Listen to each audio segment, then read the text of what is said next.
Hey, Joyce, I wanted to break the news to you. There's nothing new in non-duality, 2024. What a shock. If you haven't heard about it yet, just passing it on. Yeah, Nothing to say. the words radical, amazing, Like, extreme, get them. they're not in there. They're not in there. Non-duality. It's a basic deli, you know. You get Non-duality tastes. awareness. When does awareness become unpure or pure? Yeah, I'd like to see that. Awareness, unpure awareness. Oh, pure awareness, radical awareness, extreme awareness. It's like the varieties of ice.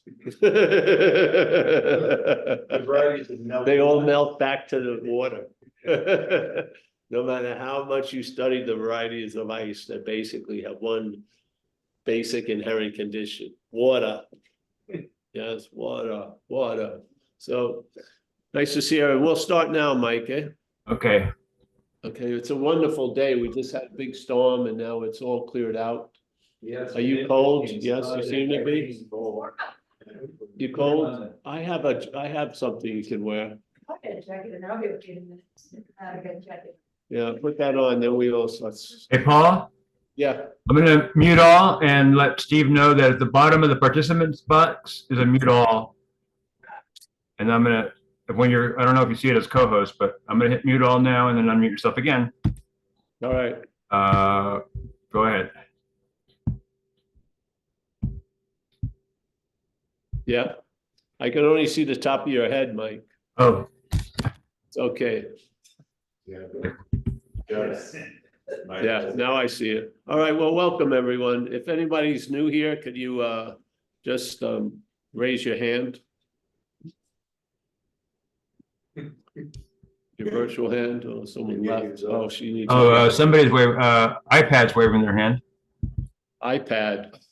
All right, iPad, yes. And also Chris D has put her hand up. And Linton of Isle of Jura. Wow, all right, well. I can always tell the newcomers. They come with questions. Yes. The Temple of Lost Hair haven't uttered a sound in years. They're all quiet, yes. And Floyd put his hand up. He's not new, so maybe I don't know why he put it Okay, up. so yeah, ask any question, bro. Mike. Floyd, did you have a question or is that why you put it up? Move on to the next question. Chris D, ask yourself the question. Ask yourself the question. Yeah. Hi, Paul. It's nice to see you. Nice to meet you. Nice to see everybody. I don't really have a question today right now. Just I love this message. It kind of stops all the questions. I love that. There's really a kind of relaxation that has come with your message and the books, and I'm just really grateful to be here. So thank you. Great. That was a very good description. And Floyd in chat said that he's new again. That's why he put his hand up. Oh, he's new again? All right. Yeah. But I mean, if you want to ask a question. All right, doesn't matter. That's very nice what our friend just said, because that's really one of the obvious effects you notice after the message sort of lands is a relaxation. Sort of a burden has been lifted. You didn't know you were carrying it. The only way you know it was a burden is when it's been relieved. And this sense of, there's so many of them, really. There's layers of it. One of them is the effect of our belief in time really produces a lot of agitation and movement. Yes. Yeah. Everyone's always trying to sort of, and then there's the drive to earn some kind of citation for the day, so you can be given permission to be okay for an hour or two, and then back to work and keep on. Yeah, this whole idea, and we used to use the example, the liberation is from the need to be liberated. That's what it is. When most people are holding or traveling with this idea of liberation, it's actually producing the opposite effect, what you would believe liberation would produce. It's producing heaviness, yeah. Because they feel like they're not liberated, or worse, they were liberated, then they did something to unliberate. That's a real fucker. And yes, and so there's that, and then in time, there's that drive to sort of get jockey into position to somehow get closer to being liberated instead of farther away. This is a lot of heaviness, yes, obviously. And there's layers and layers and layers. And this message is you are what you're looking for. So the various ways, or like the various, the variety of ice, the variety of how we're looking, yeah, which is all injected with time. There's a movement at a lot of points where there's no need for a movement, yeah. So you're right here, right now. There's no apparent threat. You should be able to open up not just one door of ear, but maybe your senses. Yeah, it's not you opening up, but allowing them to swing open and then have a full-on experience. Remember when they realized the quality of the movies they were getting sucked, so they started to change like the seat. So the seat would move, and then you'd hear a voice coming from here or above you, or go up your ass or something. Somehow they were trying to increase the experience of movie going because the movie sucked, a lot of them. So we got to do something else, not make a better movie, get a moving seat and shit like that. That Dolby sound, yeah, a giant surround sound, and you still leave like lacking, so to speak. You know what I mean? You're at Die Hard 7. I mean, the first 6 haven't worked. So this constant agitation, which projects a lot of stuff, and when the agitation is projected onto other things, it's a way of seemingly hiding the agitation. Yeah. When this message, because it puts a stop to a lot of that movement, because you are what you're looking for.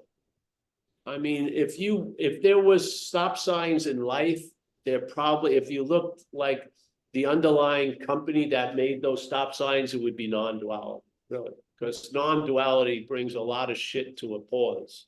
Yeah, you are what you're looking for. It doesn't say you, if you fulfill 800 different fucking requirements, will be what you're looking for. No, you are what you're looking for. Now, you're not feeling that. Most people aren't feeling that. And there's the key to the non-dual message. The you that you think is what's looking is not what you are looking for. In other words, you're bound by looking from it. But the relief is from that you that's looking for shit. Yeah. So what's looking is not you. What's looking is what you are looking for. This is the beauty of it, because what's looking is what we are. And so now that possibility, because it's actually true, you can anchor in a second. You don't need a lot of fucking mindful work or shit like that. It's the truth. You anchor in immediately. And at that moment, when you're hearing this, you're looking not from you, you're looking from what's looking. And then the message is what's looking is what you, and you see you is something foreign, is what you are looking for. And so where does the effect occur? You don't get a surgical way of looking for, you don't have get the greatest spiritual telescopes. You lose interest in the looking for because it's the you that's looking for, and you're not that you. So we see, you hear the statement, and the statement has the ability, because you've never actually gone anywhere. You are still rooted in what you are. So it's a simple little trick, and these tricks don't need like 800 pages. They're like a sentence, a statement, and the statement triggers the recognition of right where you are right now. And suddenly, looking at everything from the you that's looking for something, yeah, you see it instead of looking from it, from what's looking. So the recognition is so powerful, not because of it actually has a lot to do with the efficiency of the wording. It's only so short, yeah, like a whack. Yeah, but really because of where you're looking at it from. Your attention for a second has shifted out of the you that's looking for it, and you're in what you are, and you're seeing that you that's looking for it as not you. That's the message of non-duality. If the message can trigger the seeing, it shows up and it gives you an understanding to get into the habit, yeah, of when the you is looking for it, you don't see it as you. You are now what's looking right now is what the you is looking for. You are what's looking. So what's going to happen to all the looking for it? Obviously, it's going to fucking diminish. Yeah.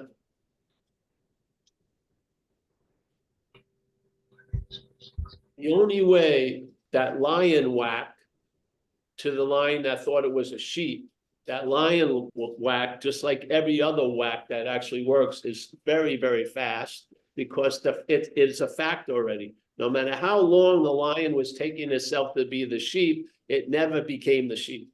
It's always been the lion. And the message that you are the lion overrides time and space. Yeah. So you may have taken yourself to be a sheep for 60 years. It doesn't have any greater effect than 1 second. Yes. Because we're not of time. So when there's the recognition that you're the lion, where's the value in that? Yeah. Is seeing you're not the sheep. Because what's going on here is everything is implied or inferred to support this idea of being a sheep, to the point you'll even be shown your nature of being a lion, and in a second or two, you'll be looking to have the experience of being a lion as a sheep. And this is why when this little switcheroo, instead of trying to look for what's looking, you see the you that you're not looking, which is just an act of looking for, as not you. Yeah. So you're not spending any time trying, okay, I've got to clear up and bring more clarity to the you looking, because obviously the you that's looking can keep on looking for what's looking, but that's not the truth. It's a negation of the you that's looking. So what's looking is what you are looking for. Now you, just like people, there's an old song, looking for love in all the wrong places. So there's always a looking for you from the wrong place, trying to enter all these other places to get what's looking. The whole point, you are what's looking. If you can knock off, you don't have to stop looking for. That would be another fucking command and another order, and you don't need any more orders. What you got to see is when it hears that message and the you goes, oh, I got to stop looking. No, you're not that. Yeah, don't fall for its secondary move, because when it's shown without its pants on, it fucking switches a room and makes you not having the pants. Yeah, it's a trick. It is. So, okay, oh, here's another order in it. I've got to stop looking for what's looking. No, you don't. You see, you're not that which is constantly looking. Yeah, you're not that. Why do you don't stop for a nanosecond? It's like running its little time-space marathon. You're not on the side offering it glasses of water. Fuck it. Let it fucking die of thirst. Yeah. Died of boredom because you're not feeding it anymore. Because you didn't hear the message by the you that's looking for it. You heard the message from what's looking. And the message isn't about what's looking, it's about the you that's looking for. Because that you that's looking for, with all the looking, has some idea convinced us we're it somehow. Yeah. And the convincing, it's sort of like if reality believes something is so, it's going to appear to be so. We don't want to try to make that agree. We want to see it as not us. And that's the beauty of non-duality. Most other things, they get caught in the secondary or the third trap. Yeah, they do. Because they think, all right, I'm not that's looking for, but yes, but you are that. Because now you're going to try to change that which is looking for to get a better view or better glasses, but never questioning the whole action of looking for as not you. Yeah, it's beautiful, isn't it? Something so beautiful. So what's looking is what you're looking for. Usually the emphasis is on the you that's looking for. This message emphasizes the what's looking. Yeah. So hopefully for once, everything's pointing not at the idea of you, but at that, which is what non-duality does. And at that moment, you're there and you can see you are not the you that's looking for. You get a free sample that's better than 800 fucking books, in a sense, because it whacks you. Yeah. Now, and then there's the vehicle of satsang that can initiate these whacks. I remember I met a group, they were from Osho, and they were very good at inducing cathartic events. You would think a cathartic event would just be a phenomenon. No, but no, they actually knew how to do it. They knew how, in a large case, if they set up the right condition, the right situation, they could induce a cathartic event. Well, exactly. That's what satsang is. It brings you back to where you never left. Yeah. And if you've ever been at any satsang, it feels like every satsang, the underlying feeling, because the feeling is present and available, which is not being noticed much by that which is looking. Yeah. But in fact, that's our condition. We're present and available. And when we're present and available to satsang, it really reinforces that presence and available. It's not sending you out on another fucking excursion or a journey or a pilgrimage or an odyssey to arrive somewhere. It induces a pause, and that which you fall back into becomes quite familiar. So satsang, anytime I've ever been to satsang, the same sense is there. You're present and available, and that's more important than yesterday and tomorrow for this hour or so. And therefore, you get fed not by what's going on the surface. That could be good, and hopefully you're going to get nothing, so we try to make it humorous, so to speak, so you can fuck around a little bit. Yeah, but in fact, that getting nothing on that there is solidifying the real basis. Yeah. Yeah, and a lot of the heavy lifting's done in satsang. You don't do shit. You're just there, you hear shit, and wow, you heard it like 800 times. The 801 time opens up a whole new vista. Wow, yeah. There's no heavy lifting, is there? Except for me, I had to put the chairs out today. But no, there's no heavy lifting. You're just here. Yeah, and the same. See, this is the thing. The head doesn't like the same. It doesn't. It's not going to sign up to the idea that you're here. It will sign up to a pilgrimage to get there, for sure. It will sign up for a long time to practice to become what you are, but it doesn't want to recognize you are what you are. It will definitely, I swear, it will sign up. And even in the spiritual commodities, they're like, it could take lifetimes. Hallelujah. The head loves that. Oh, for lifetimes, I'm getting a lot of nobility from it. I'm feeling better about myself. So yeah, and I'm never going to arrive there. Fucking great. I'll sign up for lifetimes to become what I cannot become because I already am that. See, this is the point. This is not it's not an aisle in the spiritual supermarket that no one goes to. And it's like, it's in a little crevice. No. You're not going there. You're not getting it. Yeah. This is the point. When you walk in, you get negated. That's the point. Yes? You don't get, all right, we have a new customer, bring them to aisle 6, advanced Buddhism. All right, everyone here. No, it's a negation of that which believes it's entering the spiritual supermarket. That's all it is. To negate it, and it's not a denial because there's nothing there to deny. It's a negation of a reality that doesn't have reality. So it's easy. Yeah, it's so easy to unmask no face. Yeah, it's so fucking easy. You think there's a face behind the mask. There's just masking. There's no face there. Selfing. There's no weight behind it. If you stop and just stop while the selfing is going, there's nothing there. There's nothing. It's not deep. it doesn't have hidden crevices, and it's just a loop, a programmed loop of claiming whatever occurs to reinforce the premise that it's actually has to be occurring to you or you're doing it. Yes. It's just, that's the way. And therefore, the whole life of verbing is now cast under the shadow that there's a noun. To the point, which is the noun wouldn't have been so bad, but the noun is now you're the doer of shit you have nothing to do with. That's mind-boggling. So the presupposing of the noun would have been great if it was after the verb, which the act is. The noun comes after the verb, but in this dream we're in, this dreaming, it's presupposed to be before the verb, and it throws a lot of shit out of whack. Because now everything is about you as the noun, instead of seeing the us of everything is streaming, everything is selfing, yes? Yes, and what you think is your big problem, another person has their big problem.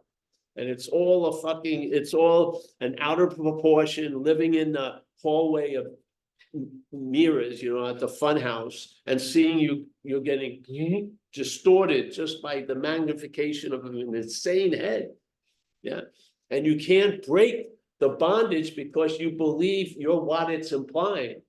So self cannot get out of self. And the greatest fucking spiritual astronauts for that have been recovered people.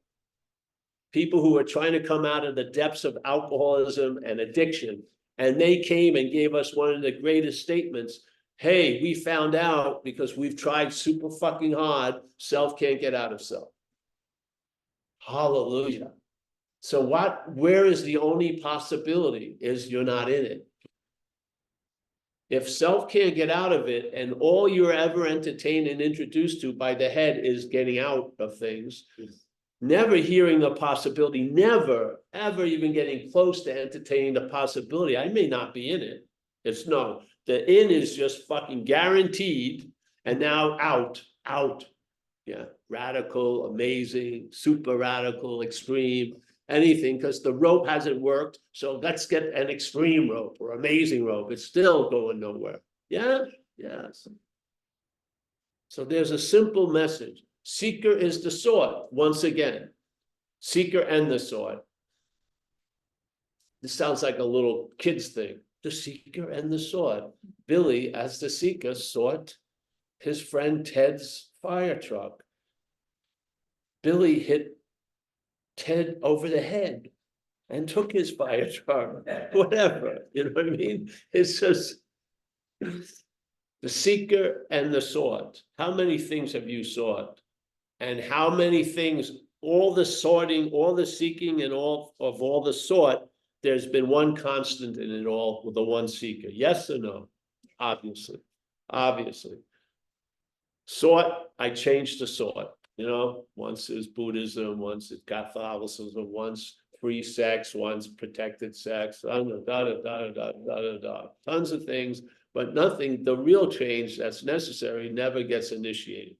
So the change is just for change's sake, to keep the constancy of you as the seeker in place. Yes? So this is not the seeker and the sword. I'm all for that. All right, it's time to move the sword and put another sword in there. This sword isn't working. It's amazing how many swords don't work. Have nothing to do with the seeker, it's the sword. So the swords keep moving to the next sword, all the while every sword and the seeking of it is reinforcing the seeker. Yes, you gotta see it. You gotta see what's being done to what you call you, as you. Yeah. Because then it seems warranted, but there's a wanting to get out, and the wanting to get out is the biggest in. The wanting to get out of self is the biggest in of self. Yeah. It loves you going on another pilgrimage to get out of itself. It probably wishes there's 30 continents because it's gone to every continent. Iceland, I've heard about a cave with a variety of ice there. One icicle, if I sit there for months, the one drop. It's fucking all gonna be done. I'll be free in Iceland. Yeah. So This is non-duality. This is everything I'm saying here implies the efficacy of non-duality. The seeker is the sought. Wow, incredible. Seeker and the sought, lots of space, a lot of time. Yeah. Some things that are sought take longer. They demand more. Maybe you're more interested in it, so you seek for quite a while. Others, you get through it every day out. But basically, the condition is always the exact same, seeker and the sought. Nothing's actually changing. The primary number of this mathematics is not being altered by the equations. More or less, it's always you as the seeker and the sought. All right, non-duality takes that. The seeker is the sought. Compresses time and space. The seeker is the sought. What's going to happen then? There's going to be a lot less seeking, motherfucker, because the gig's up. I mean, you're the sought. It may be an involuntary pause, but there's going to be a pause nonetheless. And then a lot gets revealed when you're not moving.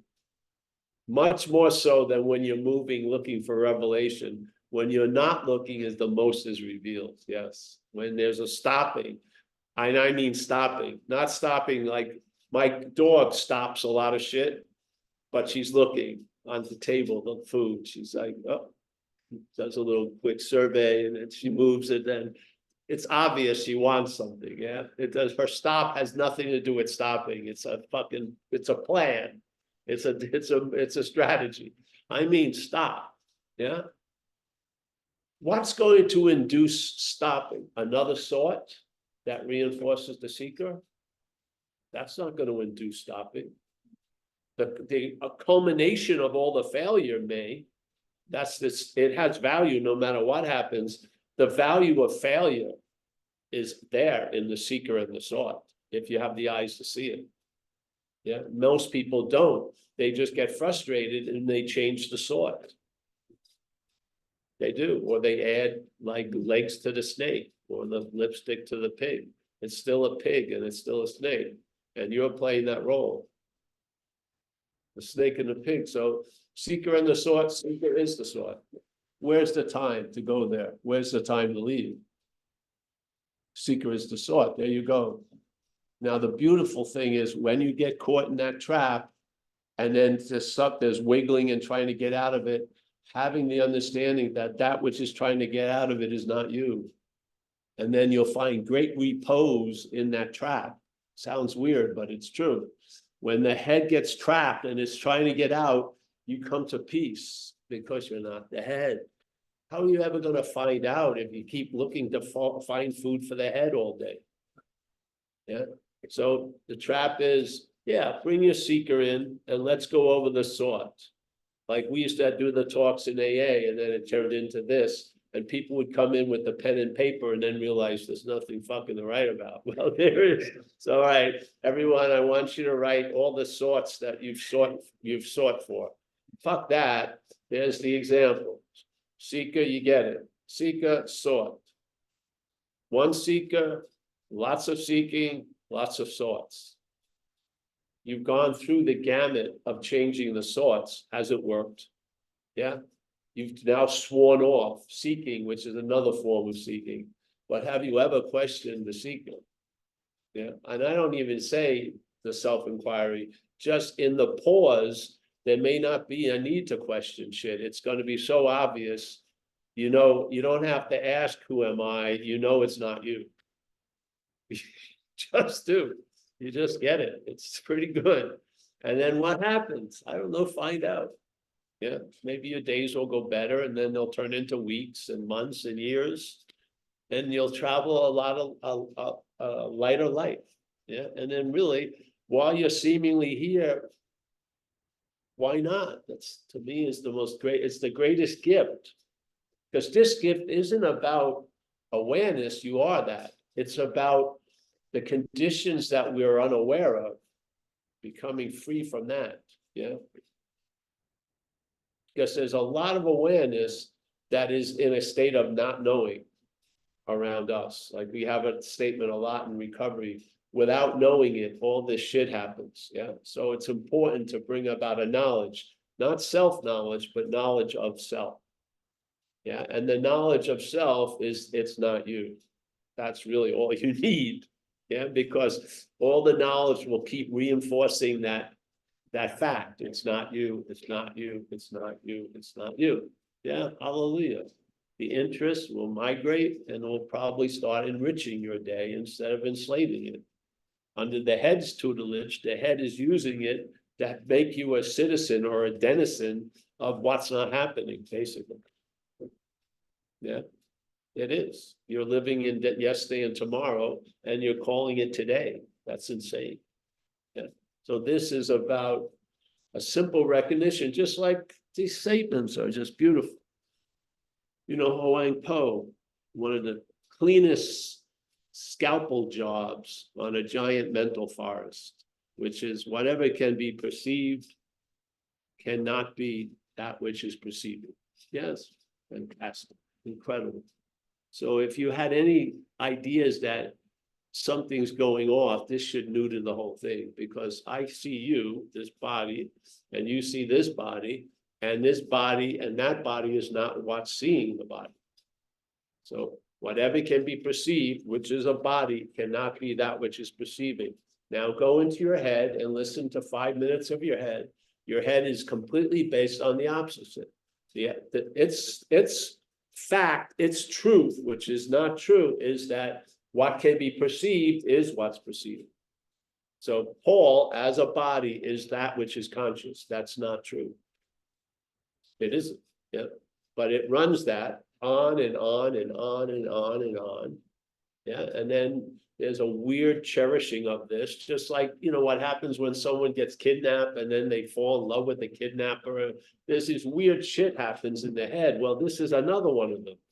You end up in a situation where there's a cherishing of this idea of you, even though it's not serving you, even though you're fucking, it sucks in so many ways, but it's like going down the highway and seeing a car accident. You can't take your eyes off of it, you know? And it's like a beautiful statement in Buddhism, cherishing, it captures it. Cherishing is sort of like, you got something like that you would look at as a meaningless object, and yet you have a feeling of Buddhism, so you cherish it. Another person would say, what the fuck is this? A floor stopper or what, a door stopper. But you're like, oh, yes, there's a cherishing of it. Well,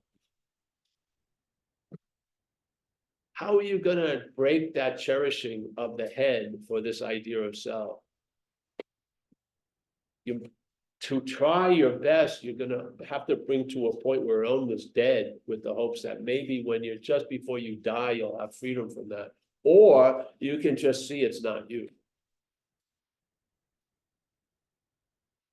You can see all the things that usually would trigger a reaction. I've got to do something about that, and do fucking nothing about it. And just let the truth hit you. It's not you. Yeah. So when that head drops in to see what condition the head's condition is in, yeah, you don't take yourself to be the head's condition, nor do you take yourself to be that which dropped in to see how the head's doing, because that is also of the head. Yeah, so you greet both of them with I'm not that. If you only greet one of them and not that, you're going to get I felt there's just two basic narratives of the head. One's the policeman, one's the thief. You're going to get fucking Dolby stereo fucking those narrations. And to me, the policeman was worse than the thief. It was. And the thief was triggered a lot of terrible consequences, but it seemed to still be better than listening to that fucking policeman up there. And I had no idea. I only believed there was two options, and then non-duality negated the option that could only see the two options, which is me and Bamo. I picked up some other radio stations. You know what I mean? Yes. They're commercial free. That's one of their great qualities.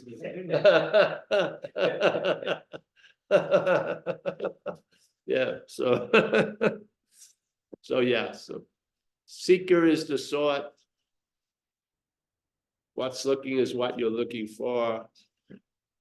Whatever can be perceived cannot be that which is perceived.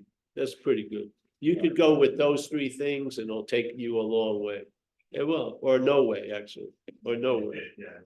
They'll take your head on a long journey, and while it's trucking around, you'll be free from it. Yeah. There was an old burlesque little routine there where they go, you send them around the corner for the half an hour. That's sort of what the head, that's what skillful means do.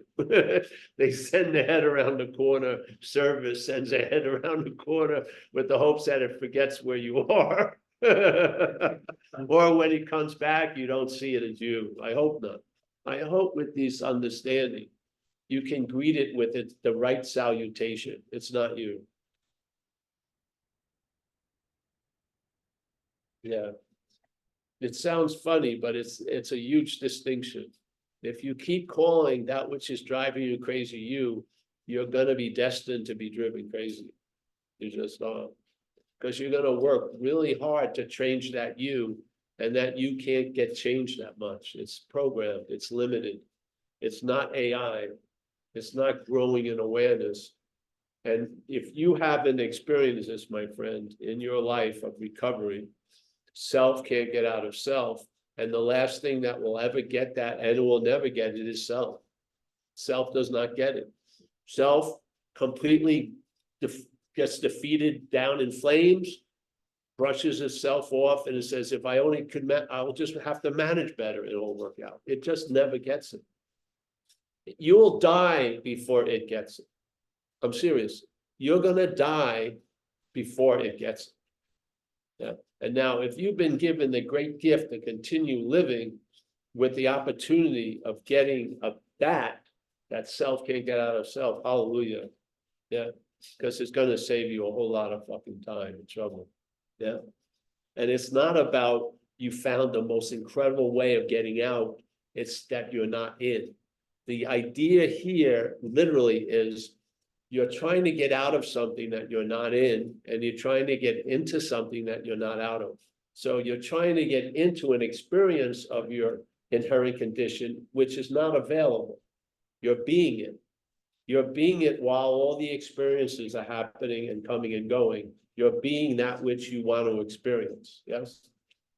You're being it. So that's good for today. 3 little statements. Yes? Whatever can be perceived, I'm going to say it again. Whatever can be perceived, you can say it in a lot of ways, but whatever can be perceived, obviously, now take a second, look at things. And in someone else's eye, you're a thing. While you're looking, you believe you're a subject. But to you, to Joyce, I'm always going to be an object. Now, Joyce is the only person here that can be Joyce as a me. I see Joyce as a you. She sees Paul as a you. I live as Paul is a me. There you go. So when I was in that program, it wasn't like a vacation option, you know. I went into a drug and alcohol program because my attempting to manage life led me to having to be managed by others. That's what happened. And so there I was once again. And when I entered that program, I entered it as me, Paul. When I stayed in that program, I was Paul staying there. But thank God they saw me as an addict and an alcoholic. And their vision of me never deviated. And I would take a lot of offense as me to what they would say to the addict. And I'd get pissed off as me because they were describing me quite well. And it wasn't me, it was just a run-of-the-mill fucking addict. And me wanted to leave because he wasn't being treated correctly or as me expected. And thank God something kept me there to break that fucking back. Yeah. And I had to begrudgingly admit when I left, and then me showed up again, even the me had to begrudgingly admit that its life looked better than by Delancey Street running it for 2 years than me, yeah? And so, and yet you would think it got it, it didn't get it. It just tried to manage once again, but finally I got it. Yeah, the innermost got it, and I didn't need compliance with the outermost. The innermost, suddenly the rudder of my ship and the master of the ship were new.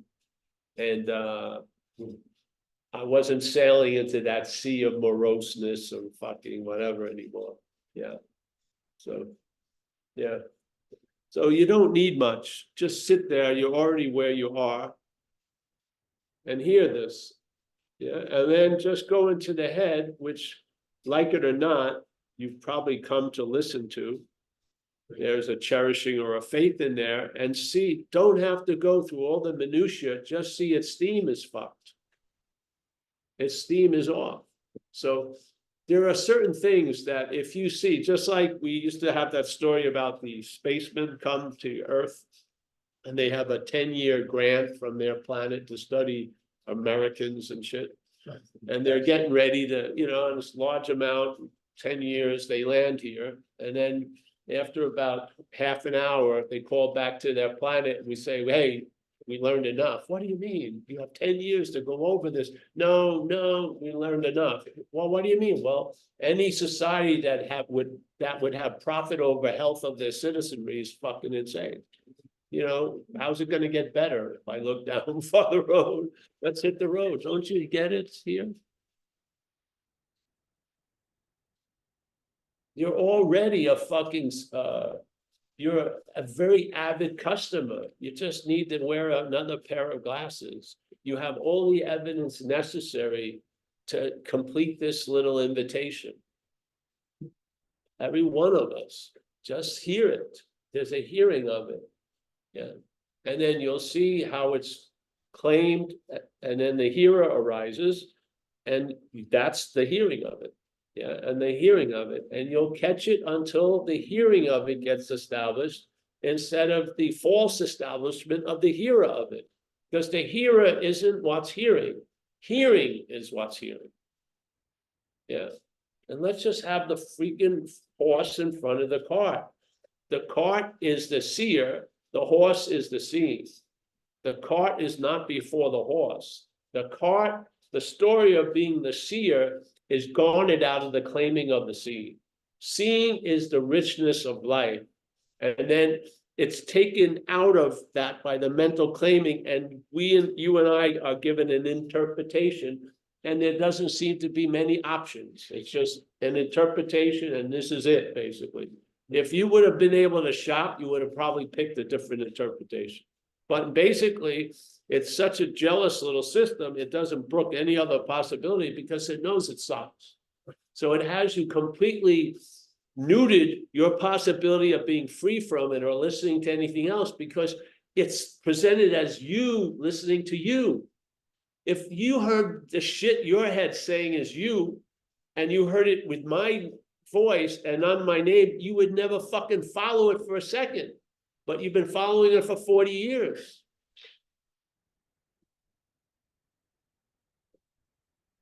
This is a magic trick. It knows the only way it can convince you is have you believe that you're already convinced. So it would never convince you that you're a self. So what it does is it presupposes the idea that you already are one. So it's working with a fallacy and just fucking riffing off of it. This is what needs to be questioned. Are you that which your whole narrative is based on? If you're not, you may get relief from the narrative. Yeah. But if you keep trying to change the narrative without the base, it's not going to work. It doesn't. Yes. Bondage of self is at the beginning. Yeah. Now, all of its exquisite ways of imagining bondage of self is what gets played down the road. But where the bondage of self starts is at the beginning. The presupposing of self is before. So selfing implies something. The head takes that. Yeah. And then what's implied is presupposed before everything. And now you're a historical self. So you're not in the process of becoming something. You believe you already are something. Yes. And it's very difficult to get out of something you believe you're in. So realize you're not in it. That's the out. Yeah. There's no thought of effort. This escape is no escape. So there's no, I don't need ropes. I don't need a plan. I don't need fucking tools. It's just the recognition of what's not so. Yeah. And then see what, you'll hear some new notes and follow them or not. If you don't follow them, there's value there because you'll learn to follow them. And when you follow them, there'll be value because you won't have to go through shit to learn the value, value them. And you'll be moved by a different drummer finally. Yes. Yes. All right.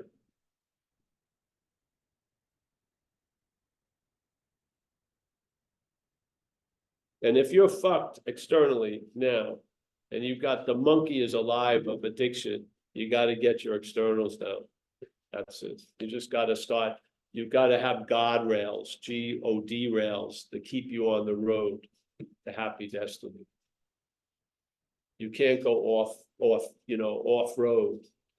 Can't believe you have 4-wheel drive, gonna go camping. No, just get into service, commitments, and slowly, the migration and the interest will go on over to the winning side. Yeah, and then you'll be in the habit of being sober. Fucking unbelievable. Yeah. I think you're kind of answering the question that's coming up for me, which is the difference.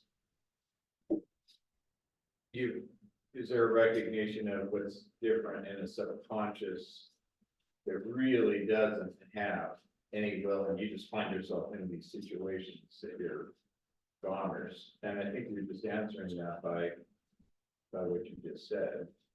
If you really run by that, then you kind of need special meetings for a while. Well, you have to render unto Caesar's what Caesar's, because you're in Rome, seemingly. So it's important. You don't have to believe it's true or not, but if you're there, it's true somewhat. And you may need to do things that may not be fit your great narrative of the great hero. You may, fucking clean cigarette trays and shit. Yeah. Put the chairs up, shut up, don't say anything. Just show up and stay sober no matter what for a day or so and let it get some momentum. Yeah. Then the other excursions will be available. But if you try to jump over this, you're going to constantly be brought back and returned there. Yeah. When the authorities catch you, they're going to bring you back to Rome. They are. Yeah. And so when you're yapping, oh my, I'm completely free, while you're in 850 Bryant in San Francisco, it doesn't, yeah, you may be completely free, but the experience sucks at the moment. So, yeah. So you gotta, yeah. Sometimes the answer isn't in the stars. It's in your shoes. Yeah, you gotta just fucking do something. Yeah, even though there's not a doer, there's gotta be some doing that has to happen. Yeah. And if you don't skimp on that at the beginning, it'll become less and less necessary. Right. If you skimp on it, you're probably gonna be brought back there until you get it. Yeah. Yeah. So that's just for, the head is in an addiction now, taking something or not taking something. The head is addicted to this idea of being the doer, the thinker, the hearer, the feeler, the taster, the toucher. And it's an extreme case because you actually are thinking about shit from the drug of self. So self can't even be seen in clearly because you're looking from it. And like I always share with drug addiction, because I have the credentials of drug addiction. Yes, I match it with mine with a lot of fuckers. And I'll tell you, if I could have gotten out of something, I would have by doing what I did. But and all the while I was doing tons of cocaine, I never, not for 1 second, thought I was cocaine. Never, never. How many days I was up, I didn't try to sleep in a bindle, I didn't do this, I was fucking trying, what are you doing getting up my nose? Oh, it's coke, no. But I believe the mental addiction to this idea of self, that what represents do or think or feel or taste or touch it, is a drug. And most of us start there. So to me, I saw the extremeness of coke addiction seem fucking pretty extreme, not even near the ballpark of the mental addiction, because we're starting from being the drug itself. Yeah. So we're shooting up all this shit, obsession with self, to reinforce the identification of self. It's incredible. Yeah. How are you going to get out of that? You know how hard it was to stop doing coke? It was impossible. No human power could stop me from doing it. Something did. Well, in the same case, no human power is going to get you as self out of self. Right? But there's a freedom because you're not in it. That's the whole point. The solution doesn't come after the problem in non-duality, it's before the problem. And it's always before the problem. And from before the problem, there is no problem, literally. It's only after the problem, there's a fucking problem. Yeah, there you go. Take care of business and go back to the inherent condition and faith and rest assured of the fact of it. Because it's so many things we hope to be true. We've made it, try to make it to be true. We wish it was true. This, I feel, is true. It doesn't need all that. If you land there, there's going to be a recognizing that on having never left, this is it. Really. A lot of other places you land, you never get greeted with on having never left. You're not. Because there's a lot of travel agents want to sell you more fucking, yeah, the head especially. But in this case, when you land where you already are, it whispers on having never left. And if you seem to forget, it just nicely whispers on having never left. Doesn't have to go through a whole fucking story. It just points out the obvious. Yeah, and yeah. Even this, in this case, the old dog can learn a new trick. It can. Because most of the tricks are based on trickery. This is a fact, I humbly believe. I believe the before of us is awareness. I don't think there's anything before that. Yeah. And if there is no self that is aware, but you can be aware of this idea of self being manufactured. Definitely. I do not believe there's any self that's aware. I just don't. Yeah. Yeah. So anyone think yes, they could be. Barbara Square is raising its hand. You have the home run. We just first base, second base, third base. Whatever can be perceived, seekers to sort, what's looking like before. It's a home run, motherfucker. Yeah, just once you get the third, you just leisurely walk to home. It's not like it's not, but the fence is too, no, the fence is moved too far. It's done. It's a done deal. The head is in the tiger's mouth. You already hit the home run. What? Yeah.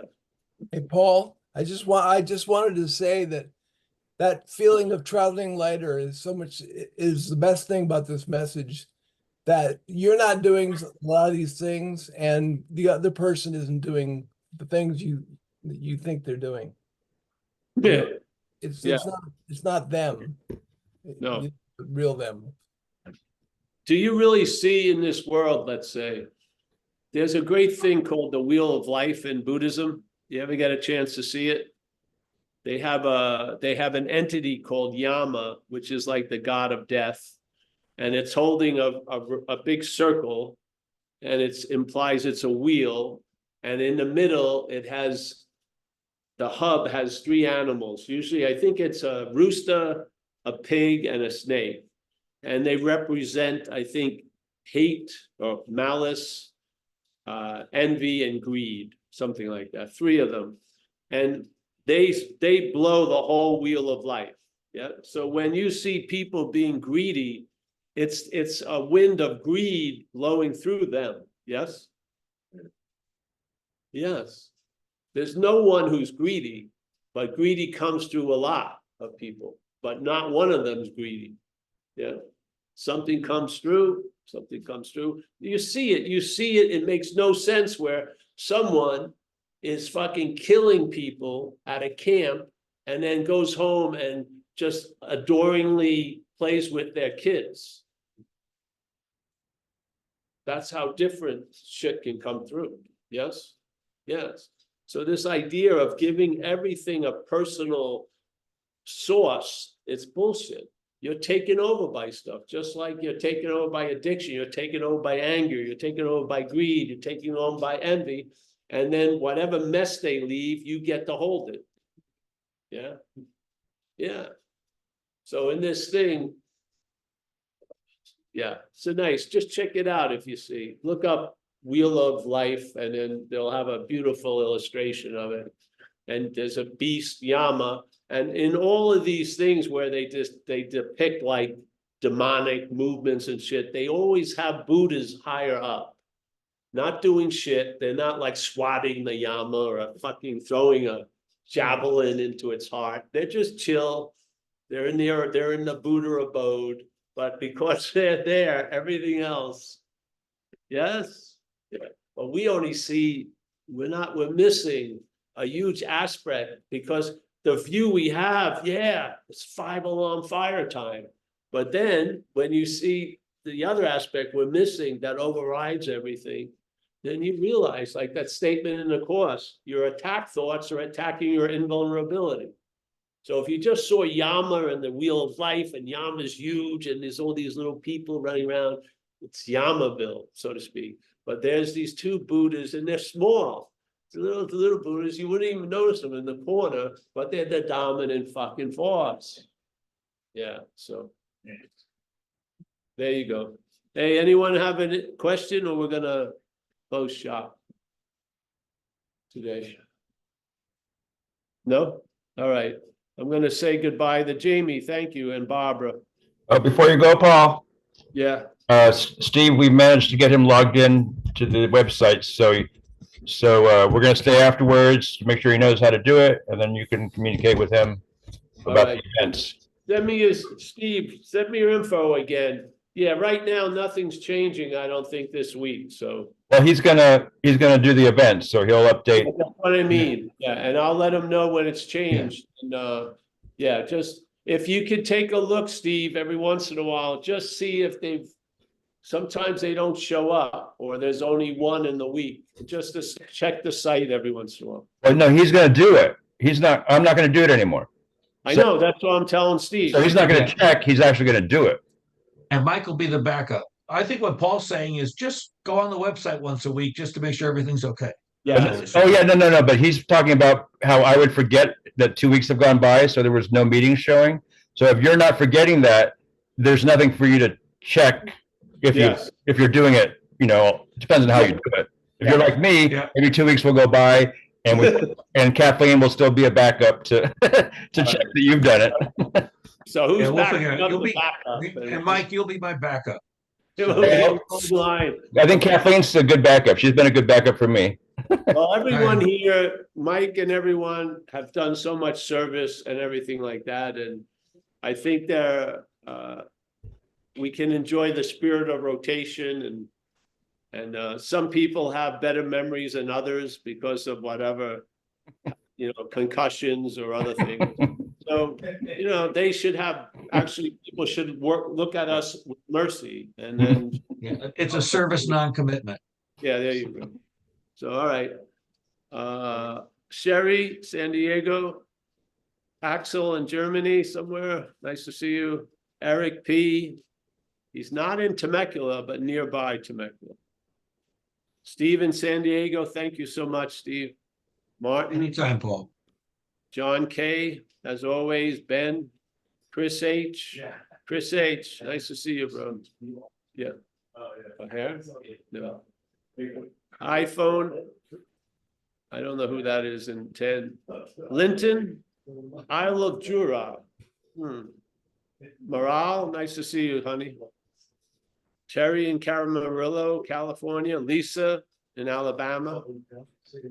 Christy, thank you for coming. Nice pleasure to meet you. Roman Mueller. Mike Clark. Wednesday Zoom. I call him Gary, but he's calling himself Wednesday Zoom now. Okay. Nice to see Gary, Placerville. John S., Florida. Vlad in Portugal. Oh, Vlad. Bill Churchman, nice to see you, Bill. Mike G, we got a lovely friend from Kona. Christine. I think, let me go to the next page. We've got Ilaria. Wow, beautiful name. Fletch, Floyd, Paula, Holly, Mike G in San Clemente. Christine, Miss Amelia. Oh, Miss Amelia, what the hell you doing there? Ah, there she is. Yeah, nice to see you, honey. The all-seeing eye. Lindy. I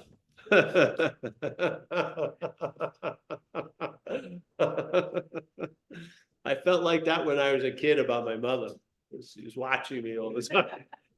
And I needed to be watched.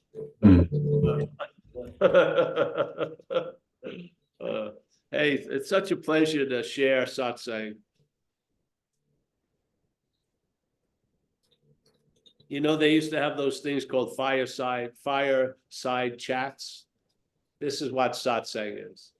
Very, I feel, the atmosphere is quite empty, but full of a lot of something.